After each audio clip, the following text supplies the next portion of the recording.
One of the most surprising things about conducting a weapons shoot is how much planning is involved to actually carry it off. That probably spent as many days deciding what the mic layouts were going to be, how much cable we were going to need, how to set it up, the recording equipment. Actually, as much time prepping for the event as we spent actually recording it. And it's an environment that's really difficult to kind of hear what it is you're capturing, because weapons have such a dynamic range that when you record it, you put on the headphones, yeah, I got something, but you don't really know you got the goods until you get back to the studio, and that's where having 30 different microphones spread out all around the weapon site is really your kind of insurance policy to make sure that you nailed it. In previous games, generally a weapon would consist of just a gunshot that would then just get a little bit quieter based on the distance that you were from the shooter.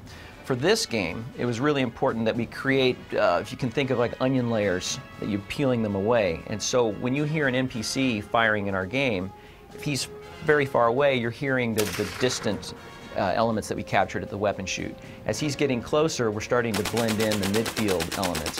As he's getting really close, now you've got a third layer of the near field with gun mech in it, and so it's the same gunshot, and we're not trying to artificially create the distance.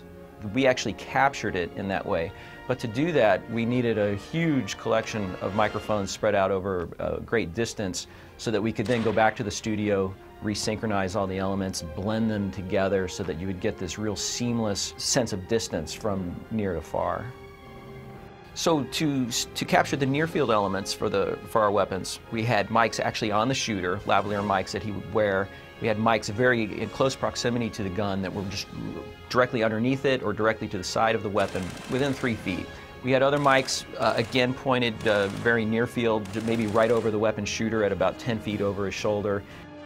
And then continue to expand on that about 40 feet downrange. We had a stereo pair of mics, 150 feet, another set of mics, 400 feet, as well as a whole collection of microphones way out off into the sides to kind of pick up ambient gunshots that we could then mix in with our backgrounds.